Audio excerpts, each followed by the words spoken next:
queremos dizer de nossa alegria por poder abrir a palavra de Deus com vocês este dia de hoje e pedir que Deus nos bendiga este final de semana. Eu quisiera reforçar, mis hermanos, a invitação, porque tenho em este livro aqui, Recebereis Poder, um texto muito bonito que diz assim, hermanos: hombres e mulheres se unirão a la confraternidade de las iglesias, se construirão lugares de reunião e se fundarão escolas. El corazón de los obreros se encherá de gozo al ver la salvación de Dios. Estou leyendo esta matutina, Recebereis Poder, a la página 14, a la página 24, que é a matutina del 14 de enero. E a la outra página diz assim, hermanos: há uma grande tarefa que deve realizar-se em nossos dias. E não hemos hecho ni siquiera la mitad de la obra que el Maestro espera que hagamos. Hablamos acerca del mensaje del primero y del segundo ángel y ya creemos comprender algo referente al mensaje del tercero. Sin embargo, no deberíamos, dice aquí, sentirnos satisfechos con el conocimiento que tenemos actualmente.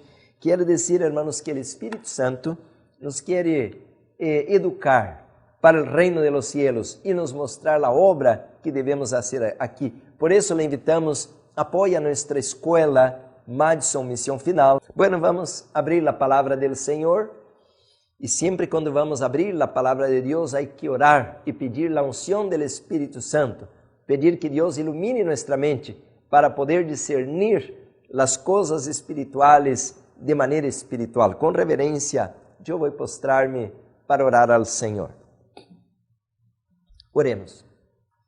Amado Padre, graças por la vida que nos has regalado este dia, por poder servir a tus propósitos. Bendice tu obra, Senhor. Bendice tu palavra, que pueda realizar a obra, a tarefa por la qual foi enviada e que não regrese vazia. Bendice tu igreja, tu pueblo. Bendice nossos queridos. Bendice as visitas, bendice os enfermos, Senhor. Quédate com nós agora al estudar tu palavra e que podamos exaltar, engrandecer o nome Emmanuel, Deus com nós. Glória a tu nome, Senhor, el Cordeiro que foi imolado em el nome de Jesus. Te adoramos, te agradecemos e pedimos estes favores. Amém. Amém. Muito bem, meus irmãos, vamos abrir a poderosa palavra de Deus. Estamos haciendo un temario, hermanos, tal vez pueda usar estas palabras, que uno de los temarios más importantes de todos los temas que he predicado en mi vida. La fe de Jesús para el remanente. Queridos hermanos, Apocalipsis 14:12 dice así. Apocalipsis capítulo 14, versículo 12. Abrimos com reverência a palavra de Deus. Aqui está a paciência de los santos, los que guardan los mandamientos de Deus. Agora escucha. E a fé de Jesus. Há alguma outra tradução que usa a palavra perseverancia de los santos. A minha usa a paciência. E a outra tradução usa a fé em Jesus. Esta tradução que tenho usa a palavra la fé de Jesus. Antes, mis hermanos, eu dizia, pues não importa qual seja a tradução, é o mesmo. Pero agora me dou conta, mis hermanos, de que não é o mesmo. E por muitos anos he predicado, hermanos, este texto de maneira muito limitada. Porque aunque os dois têm seu lugar, pero são distintos. A fé em Jesus é o passo inicial para entrar em el reino de Deus. É o abrir de la puerta del reino de los cielos, pero não é a consumação. Porque, mis hermanos, a través de crer em Cristo, nós entramos em uma relação com o Criador. Porque nós pecamos e desta maneira estamos apartados de Deus. O livro de Efésios, capítulo 2, versículo 8, diz assim, Efésios 2, 8, porque por gracia sois salvos, por meio de la fé, e isto não de vosotros, pois é um dom de Deus. Quer dizer, hermanos, que nós não merecemos esta gracia. Gracia é um favor imerecido. Não temos algum mérito que nos pueda recomendar ao cielo. Não há nada de bueno em nós. Portanto, como diz Efésios 2, 12, capítulo 2, versículo 12, diz, em aquele tempo estáveis sem Cristo, Efésios 2, 12, alejados de la ciudadanía de Israel e ajenos a los pactos de la promesa. Agora mira o que disse Pablo, sem esperança e sem Deus em el mundo. Quer dizer, hermanos, de que nós não temos nada de que vanagloriar-nos. Não há nada de bueno em nós. Não há nenhuma obra humana que me ponga algum mérito para reconciliar-me com Deus. Por isso o Senhor tuvo que poner em marcha um plano, mis hermanos, para rescatar o ser humano, para redimir o ser humano, para expiar os pecados da humanidade. Por isso disse Pablo, não? Porque por graças sois salvos, Efésios 2, 8, por meio de la fé, e isto não de vosotros, pois é um dom de Deus. Então, hermanos, o tema de hoje é a fé de Jesus, não a fé em Jesus. A fé em Jesus, você não tem que esforçar-se muito para aprender. Qualquer igreja, em um dia de domingo, você vai em qualquer igreja, aí há um ministro, um predicador, um evangelista, predicando a fé em Jesus. E está bem, não estamos em contra, isso está correto. Porque não há outra maneira de entrar em uma relação com o cielo se não é por Cristo. E eu te pudiera dar um montão de versículos, como Hechos, o livro de Lucas, o livro de Juan, há um montão de textos romanos, que o Senhor Jesus, Ele vino para resgatar-nos, e agora eu tenho que ter fé em Cristo. Assim que eu não vou entrar em esta doutrina, porque estamos todos em la mesma página de que não é Buda, não é Mahoma, não é Confúcio, não é nenhum homem, é Jesucristo, nosso Salvador. Portanto, o tema que vou dar agora, hermanos, é a fé de Jesus para o remanente. ¿Por quê? Porque este tema, você pode ver qualquer igreja, al dia domingo, qualquer dia, poucos estão predicando este tema. ¿Por quê? Porque não é um tema muito comum. Pero, mis hermanos, eu acabo de ler que o pueblo de Deus, e vou para allá outra vez, Apocalipse 14, 12, diz assim, hermanos, aqui está a paciência de los santos, los que guardan, não los que dizem que há que guardar, não los que ensinam a guardar, pero los que guardan los mandamientos de Dios, no de la iglesia, no del papado, no del gobierno, no de la familia, los mandamientos de Dios y la fe de Jesús. Ahora viene la pregunta, ¿y qué es la fe de Jesús? Queridos hermanos, Jesús es el modelo para nosotros. Jesús vino a la tierra, Juan capítulo 13, versículo 15, e ele menciona estas palavras em el Evangelho de Juan 13:15. E disse assim, hermanos, ejemplo os he dado, para que como eu he hecho, vosotros também hagáis. Por isso Jesus abre o caminho, ele vai adelante. Apocalipse 3, versículo 21, o Senhor me disse claramente, hermanos, que como ele foi a la vitória, Ele quer que também eu vá à vitória. Disse, al que venciere, Apocalipse 3, 21, al que venciere, lhe darei que se siente comigo em mi trono, assim como eu he vencido e me he sentado com mi Padre em su trono. Quiere decir que Jesús abre el camino, Él es el pionero, Él es el modelo, Él que va adelante, Él que muestra cómo debemos vencer. Por eso es importante este tema de hoy, la fe de Jesús. Entonces, mis hermanos, estamos en este momento trabajando un tema muy importante para el remanente.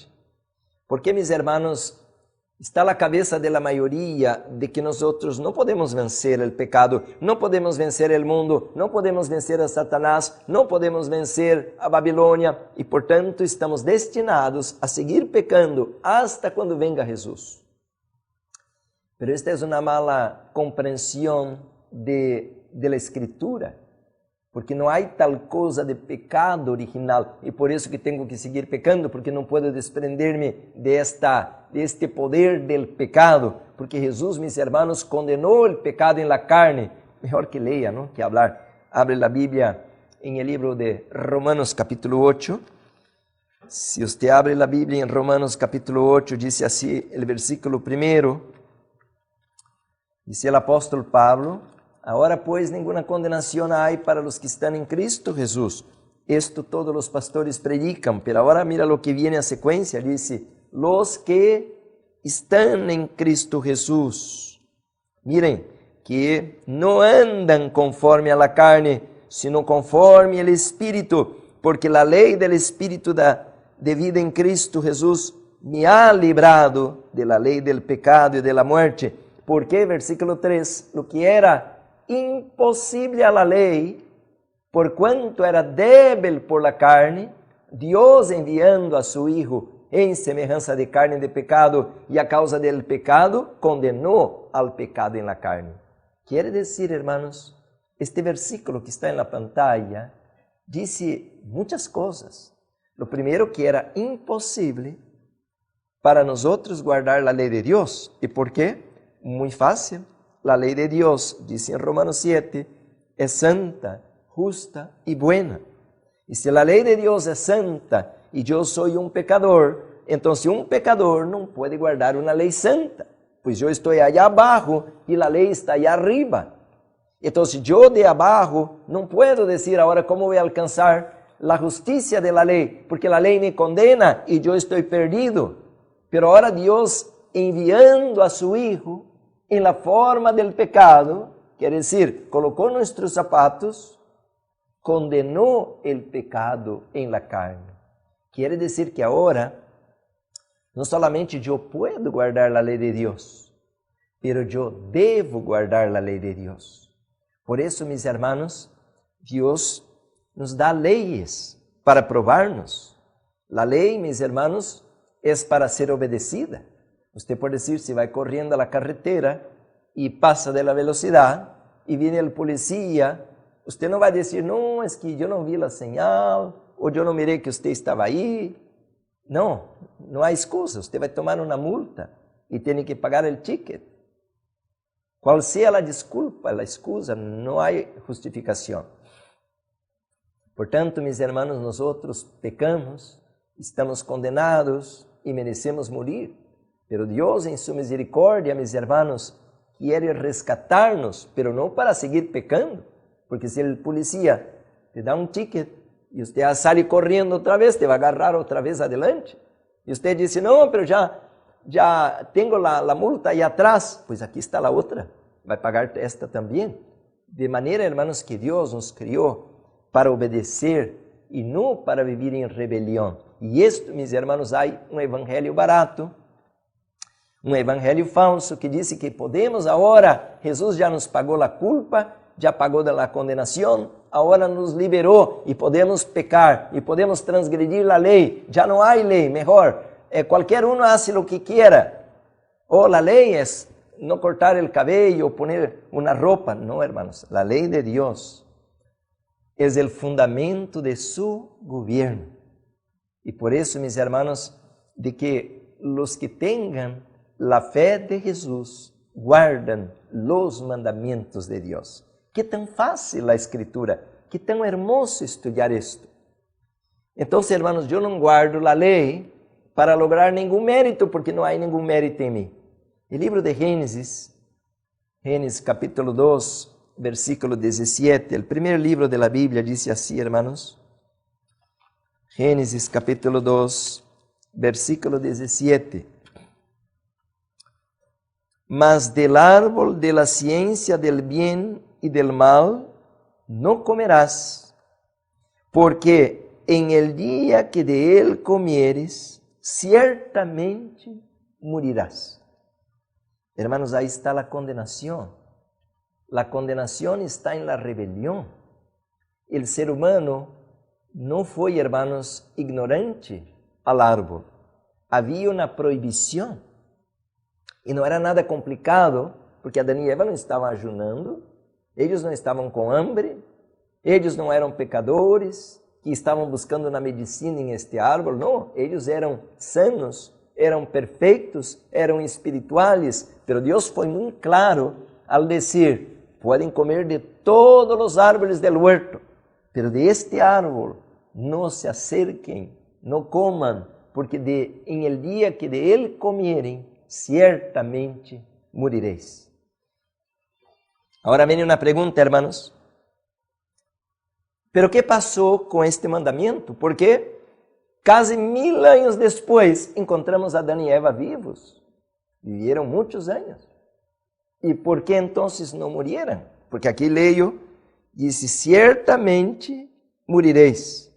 Pero ¿por qué no se murieran este mismo día? Se você vai ao livro de Apocalipse, al capítulo 13, versículo 8, está a resposta.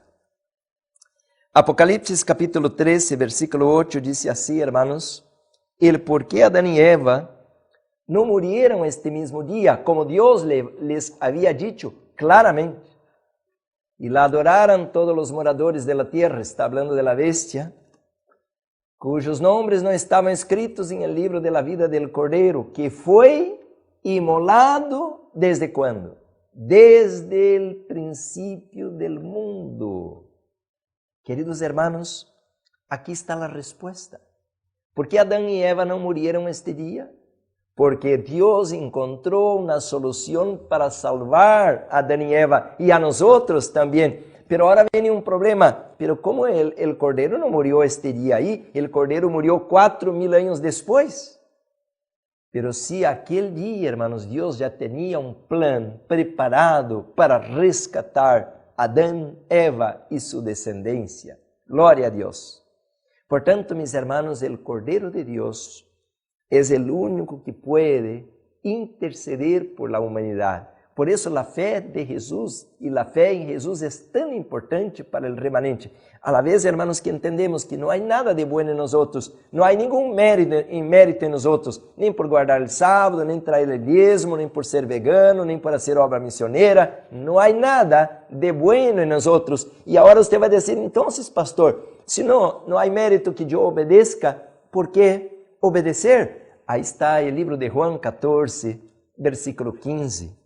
Hermanos, há algo poderoso na Escritura e todo se harmoniza. E eu sei de memória este versículo, disse, se me amares, guardad mis mandamentos. Então, por que devemos guardar a lei de Deus, hermanos? Para alcançar um mérito, para ir ao cielo, para dizer somos mais santos que outros? Não, obedecemos a la lei de Deus e guardamos a la lei de Deus, porque nós outros reconocemos que o Cordeiro foi imolado por nós outros, Ele deu a vida por nós outros, e agora, como reconhecimento, eu lhe obedeço e me submeto a Ele. Agora vem algo importante. Jesus menciona aqui, ao capítulo 14, versículo 15, se você me ama, guarda minha lei, e eu vou fazer algo, versículo 15, 16 agora. Capítulo 14, versículo 16. E eu rogarei ao Padre, e os dará outro Paráclito, el Consolador, para que esteja sempre com vosotros. Queridos hermanos, nós outros não podemos pensar que Deus vai enviar o Espírito Santo, el Paráclito, el Consolador, se nós outros não amamos a Jesus e, como consequência, não guardamos seus mandamentos. Você vai dizer, pastor, você está falando algo muito duro. Se é, pois é bíblico. O Espírito Santo não vai vir se eu não aprendo a amar a Jesus e aceitar-lo como meu Salvador e se eu não aprendo a obedecer a la lei de Deus. Por isso, hermanos, Apocalipse 14, 12 é como a credencial del remanente, é como a credencial del pueblo de Deus em la reta final. São aqueles que vão levar a bandeira del príncipe Emmanuel, del cordeiro que foi imolado. Apocalipse 14 menciona, mis hermanos, que este grupo vai ser um grupo selecto em la eternidade. Mira Apocalipse 14, el versículo 4, 14:4 de Apocalipse. Pois estos são los que não se contaminaram com mulheres, pois são vírgenes. Mulheres en la Bíblia são igrejas. Eles não se contaminam com doutrinas. Agora mira o que diz a sequência. Estes são os que siguen al Cordeiro por donde quiera que vá. Hermanos, que bonito. Leia outra vez. Estes são os que siguen al Cordeiro por donde quiera que vá. Agora lhe hago uma pergunta, e aonde vai o Cordeiro? Porque há um grupo que está seguindo o Cordeiro. Pero ¿dónde va el Cordeiro, hermanos? El Cordeiro va al matadero. El Cordeiro, mis hermanos, sigue el camino de abnegación, de sacrificio, de dominio propio. El Cordeiro, mis hermanos, es el sacrificio por nosotros. Por tanto, Dios nos llama también para sacrificarnos ahora, no por Él, porque Él no necesita, pero por amor a los otros. Qué bonito este texto. Dice así, hermanos, los 144,000 siguen al Cordeiro, são vírgenes. E disse mais aí o versículo, hermanos, e estes são os que siguen al Cordeiro, e estes foram redimidos de entre os homens como primícias para Deus e para el Cordeiro. Que versículo tão bonito, não? Então, mis hermanos, desde a fundação do mundo, Jesus se entregou por nós. Ele vino para salvar-nos de nossos pecados. E de esta maneira, mis hermanos, o Senhor agora quer resgatar-nos para que tenhamos a fé verdadeira, a fé que salva, a fé, mis hermanos, que me lleva ao reino de los cielos, porque comparado a la fé falsa, a la presunção, me vai levar a la perdição, e por isso temos que agora descobrir qual é a fé verdadeira. E por isso, mis hermanos, quero ler um texto com você agora, en este momento, a la luz de lo que estamos estudiando, vai haver, hermanos, en la tierra, uma obra especial. Vamos abrir a Bíblia em Apocalipse. Apocalipse capítulo 8, versículo 3. Outro ángel, verso 3. Outro ángel vino entonces e se parou ante o altar. Agora uma pergunta. Que altar? Há um altar em el pátio, os que conhecem a doutrina del santuário, e há outro altar em el lugar santo e outro altar que está no lugar santíssimo.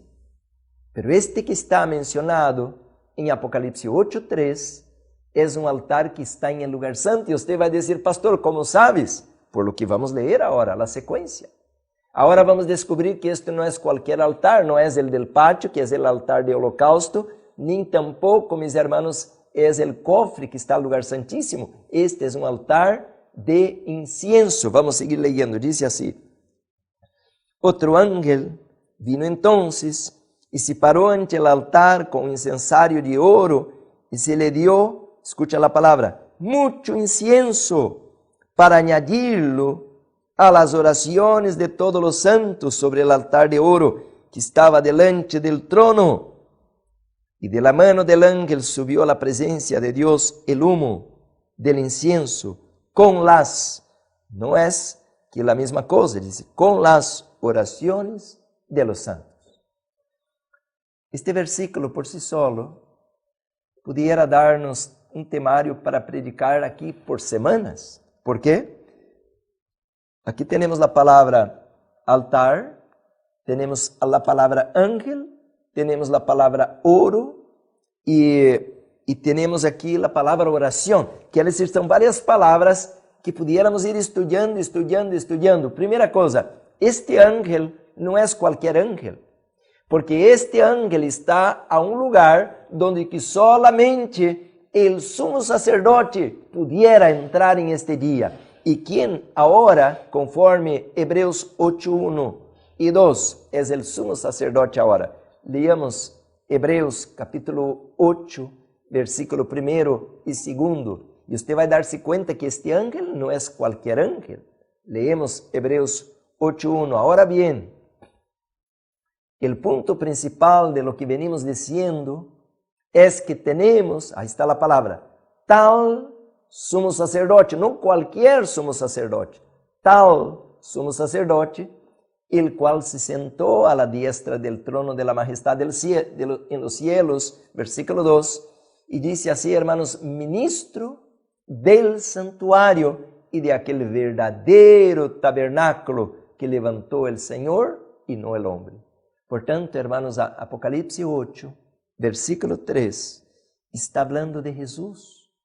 Jesús es el tal sumo sacerdote, como Hebreos dice, conforme el orden de Melquisedec, él no es conforme el orden de Abraham. Por tanto, mis hermanos, Jesús, él está como de manera destacada, como dice el versículo 3, porque todo sumo sacerdote está constituido para presentar ofrendas y sacrificios, por lo cual es necesario que también éste tenga algo que ofrecer. Ahora viene la pregunta, ¿qué llevaba un sumo sacerdote a este lugar especial?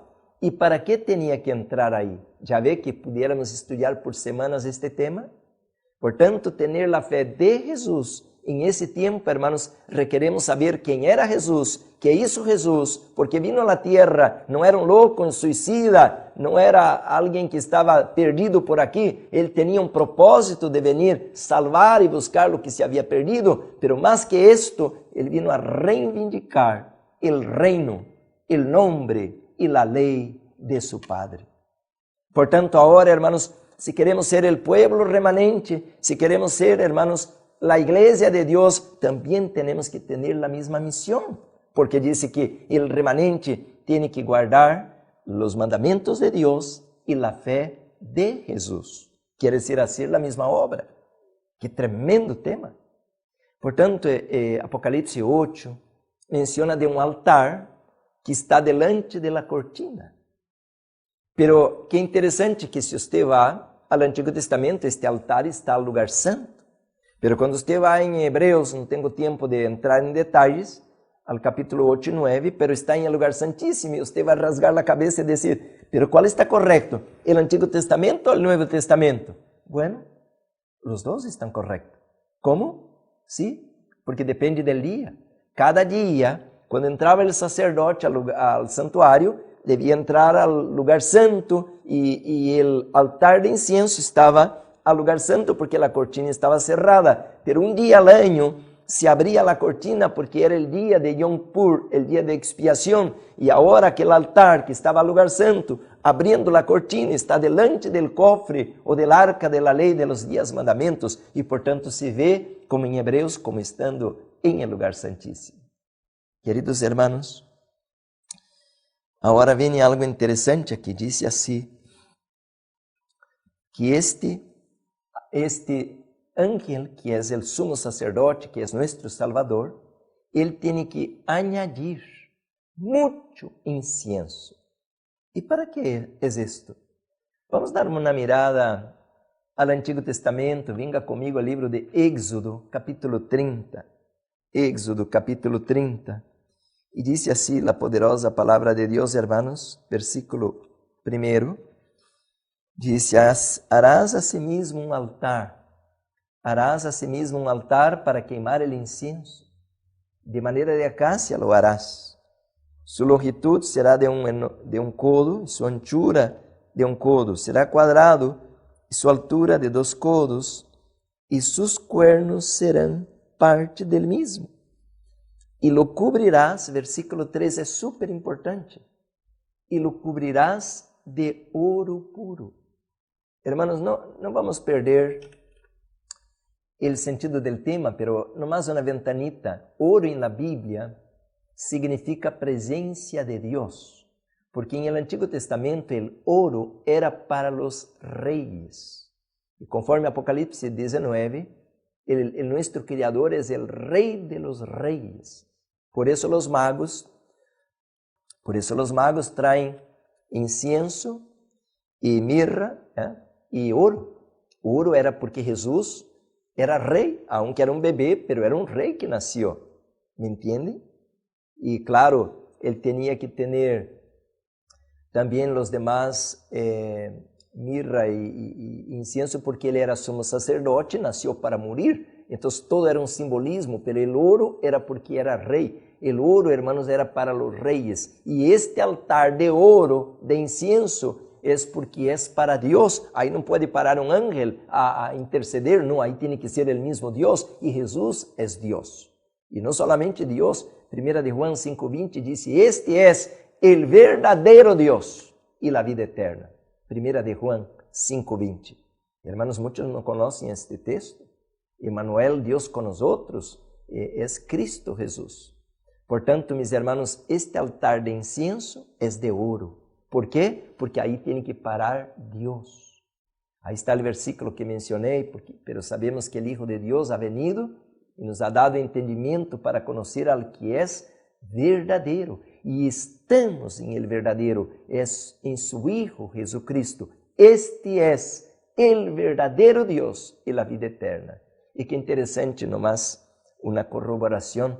Los testigos de Jehová dicen que Jesús no es Dios, pero en la Biblia de ellos se olvidaron de traducir este texto porque torcieron un montón de versículos, pero este versículo quedó como en el original y así dice, como acabamos de leer, este es Jesucristo, el verdadero Dios y la vida eterna. Por tanto, este ángel de Apocalipsis 8:3 no es cualquier ángel, es el mismo Señor, y porque solamente Él puede pararse ahí. Como dice, hermanos, el libro de Apocalipsis capítulo 5, hay un libro con 7 sellos y ninguno puede ni siquiera mirar, que decir, abrir aquel libro, solamente cuando el Cordero inmolado aparece, que puede desatar los sellos del libro. Por tanto, Jesús tiene méritos, Él tiene, mis hermanos, la condición que cumple los requisitos para ser nuestro mediador, para ser nuestro intercesor, para ser nuestro abogado, y por tanto Él puede venir a este altar y ofrecer el incienso.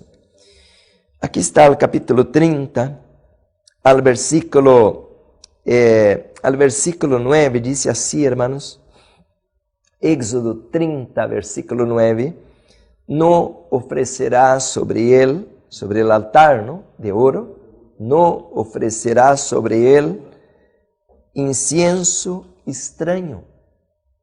No podemos ofrecer cualquier incienso, ni holocausto, ni ofrenda, ni tampoco derramaréis sobre él libación. Quiere decir que este altar solamente pudiera aceptar un incienso correcto.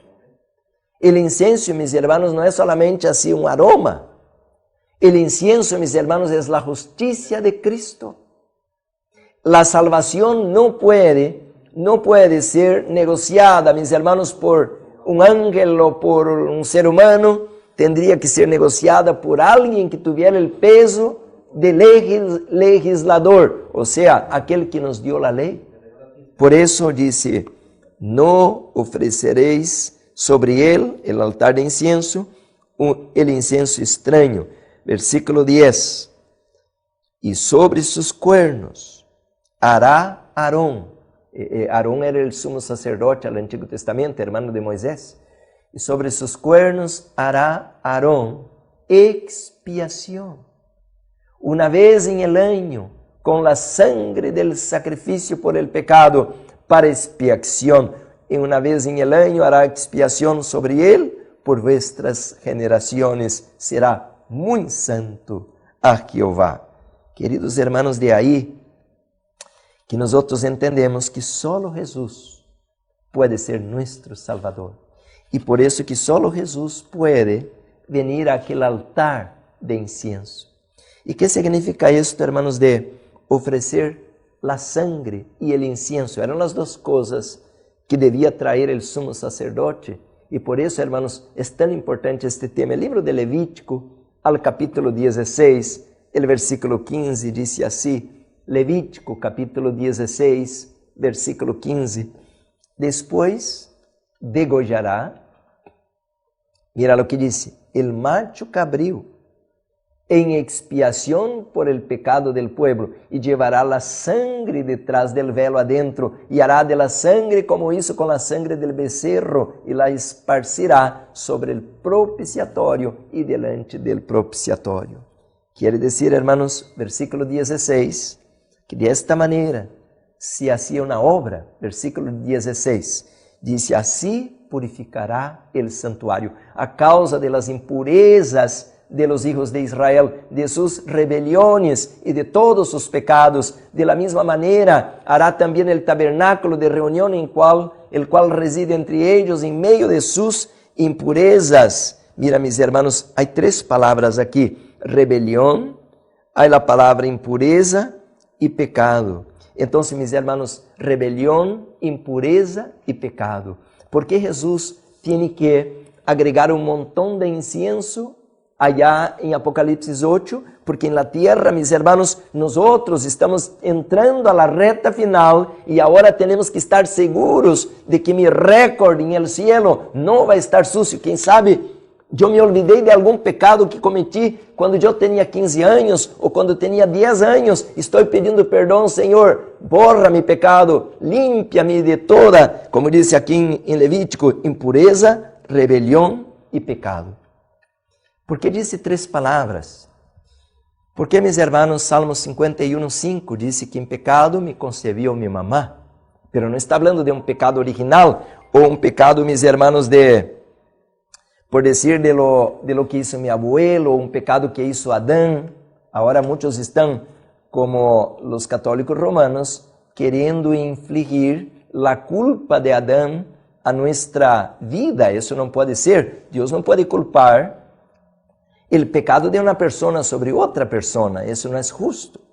Ahora lo que heredamos, como dice el texto que estaba en la pantalla, es una inclinación pecaminosa. Y aquí maldad he sido formado, y en pecado me concebió mi madre. No es que yo voy a pagar por los pecados de mi mamá, o de mi papá, o de Adán y Eva, o de mi abuelo, no. La Biblia enseña, en el libro de Ezequiel y varios otros libros, que el pecado es apenas cuando una persona es consciente de lo que es correcto y hace lo malo. Por eso estoy predicando, hermanos, Dios no me va a juzgar porque robé un banco, porque adulterei, porque estos son frutos del pecado. Dios me va a juzgar, como dice Juan 3:16 y 17, porque Él envió la luz y yo preferí las tinieblas. Yo preferí el pecado, la rebelión y vivir apartado de Dios.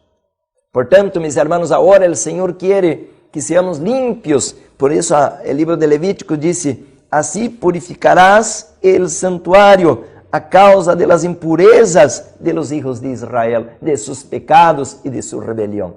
Dios quiere limpiarnos. Por eso en Apocalipsis, mis hermanos, el Señor está haciendo una obra final. Aquí Apocalipsis 8 me está hablando, hermanos, de que va a terminar la gracia, va a terminar el tiempo de oportunidad, está para cerrar la puerta, como pasó en el diluvio, pero yo todavía estoy contaminado, todavía estoy sucio, todavía tengo impurezas, todavía tengo una inclinación carnal, tengo pensamientos inmorales, tengo odio en mi corazón, y Dios quiere limpiarnos.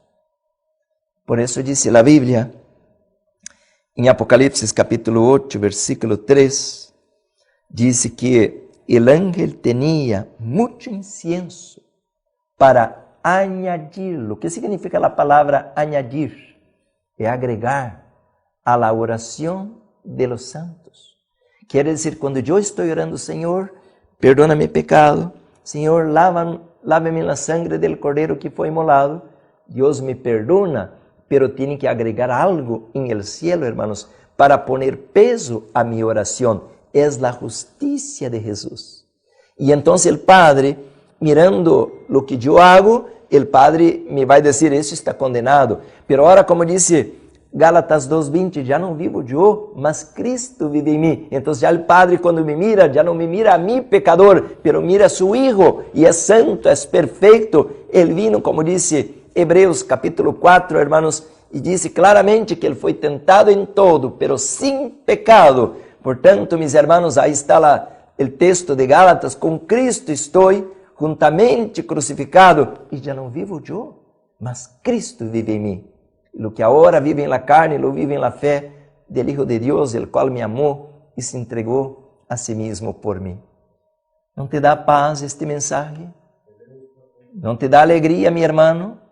El libro de Hebreos, capítulo 4, dice el versículo 15 y 16, lo que acabo de mencionar. Y ahí dice claramente, mis hermanos, porque no tenemos un sumo sacerdote que no pueda compadecerse de nuestras debilidades, sino uno que fue tentado en todo, según nuestra semejanza, pero sin pecado.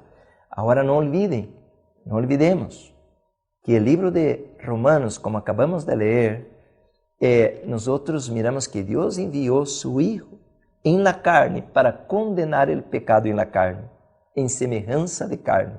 Jesús vino a este mundo y como decía San Pablo, Él fue tentado en todo, pero no pecó. Por eso Él dice en el libro de Juan, capítulo 14, hermanos, este texto es formidable.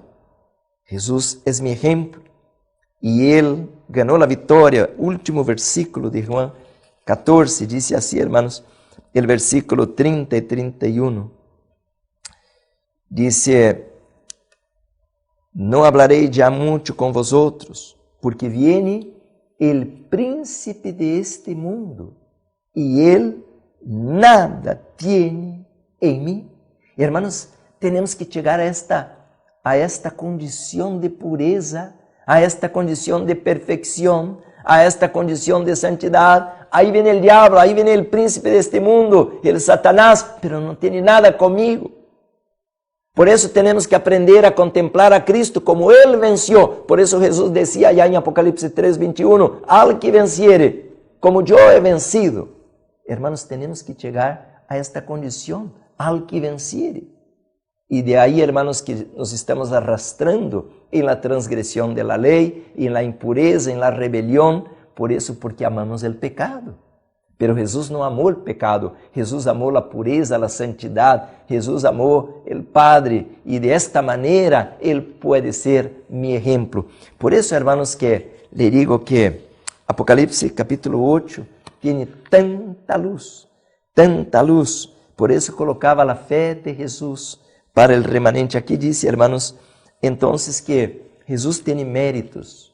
Él tiene ahora, mis hermanos, la capacidad de salvar el ser humano. El ser humano no tiene nada de bueno, pero Jesús tiene.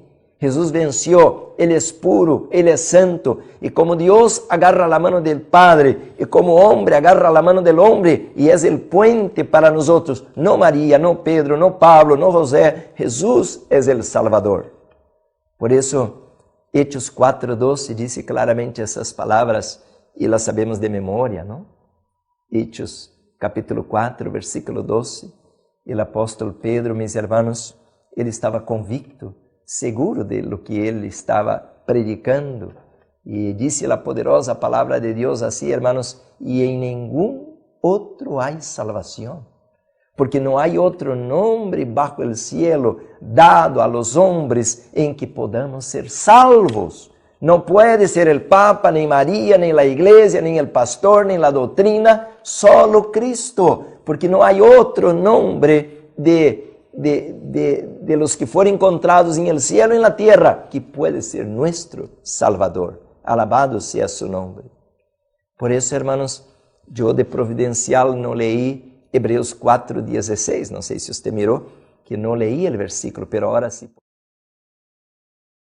Que decía el libro de Hebreos 4, versículo 16, acerquémonos. ¿Pero de qué manera, hermanos? De manera confiada. Hebreos 4, 16. Acerquémonos, por tanto, confiadamente al trono de la gracia. ¿Y qué vamos a encontrar, hermanos? Para alcanzar misericordia y hallar gracia para el oportuno socorro. ¿Cuál iglesia que te enseña todo esto?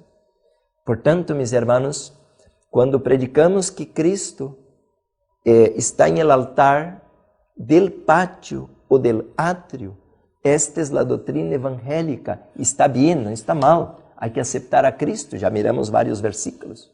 Pero si usted queda en el patio, no hay como Dios reivindicar tu salvación en el patio. Por eso se requiere, hermanos, como acabamos de leer Hebreos 4:16, y podemos leer también Hebreos 10, 19 al 22. Hebreos 10, capítulo 10, versículo 19, y mira lo que dice. Hebreos 10, 19, así que hermanos, teniendo libertad para entrar en el lugar santísimo, no podemos quedar en el atrio. La doctrina del atrio, las iglesias evangélicas, protestantes, pentecostales, quedaron en el atrio, pero el pueblo remanente de Dios tiene que caminar al santuario y entrar al lugar santísimo. Tenemos ahora libertad, el camino abierto para entrar por un nuevo y vivo camino. Leíamos versículo 19. Qué bonito, ¿no? Estudiar la palabra de Dios. Hebreos 10, 19.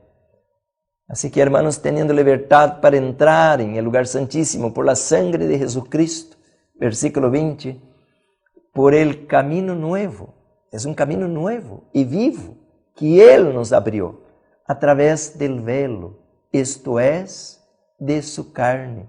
Versículo 21, y teniendo un gran sacerdote sobre la casa de Dios, y dice el versículo 22, dice así, hermanos, acerquémonos con corazón sincero, en plena certidumbre de fe, purificados los corazones de mala conciencia y lavados los cuerpos con agua pura. Querido hermano, querida hermana, Dios nos está llamando para acercarnos al trono de la gracia. El camino es Cristo Jesús. Y termino aquí, hermanos, con el libro de Apocalipsis, capítulo 8. Dice así, hermanos, versículo 4. Apocalipsis capítulo 8, versículo 4. Y de la mano del ángel subió a la presencia de Dios el humo del incienso con las, no es la misma cosa, con las oraciones de los santos. Queridos hermanos, cuando oramos, Jesús intercede por nosotros. Cuando oramos, el Espíritu Santo intercede por nosotros. Usted va a decir, ¿y pastor, dónde está esto? Pues si usted va al libro de Romanos 8, 26, dice así, hermanos, la poderosa palabra de Dios, Romanos 8, 26, y de igual manera el Espíritu nos ayuda en nuestra debilidad, pues que hemos de pedir como conviene no lo sabemos, pero el Espíritu mismo intercede por nosotros. ¿De qué manera? Con gemidos indecibles. Así, querido hermano, querida hermana, termino con esta nota tan maravillosa. Si amamos Jesús, vamos a obedecer la ley de Dios. Si me amardes, guardaréis mis mandamientos. Qué triste, hermanos, que muchas personas ya nos dicen así, pastor, escuchando todos esses temas, eu sei que tenho que guardar a lei de Deus, pero minha igreja não ensina isto. Diz que podemos guardar el domingo ou qualquer dia, é dia de guardia. Hermano, minha irmã, siga Jesus. Se você lo ama, obedeça ao Senhor. Se você é um ministro, seja um ministro de Cristo. E solamente vamos provar que lo amamos, porque assim disse sua palavra, e não é legalismo, não somos judaizantes, não somos hebreus do Antigo Testamento, estamos seguindo a Cristo. E eu enviarei outro Consolador para que esteja sempre com vosotros. Querido hermano, querida hermana, hoje não leí esses livros, que é del Espírito de Profecia, pero a mesma Bíblia nos diz claramente que temos um Salvador. Que Deus te bendiga, que Deus te guarde, que Deus te levante e haga resplandecer seu rosto sobre você. Eu vou encar-me para orar. Oremos. Amado Padre, que tão maravilhoso, Senhor, saber que há uma fé verdadeira e é a fé de Jesus. Graças, Senhor, porque o remanente tem que seguir al Cordeiro donde quiera que vá e o Cordeiro nos lleva al santuário, al trono de la gracia, al único lugar donde podemos encontrar socorro oportuno socorro para qualquer necessidade. Gracias, Senhor, por tu amor, por tu misericórdia. Bendice tu igreja, tu pueblo, tu obra. Te rogamos por Jesus, a quem damos toda a honra e glória. Amém.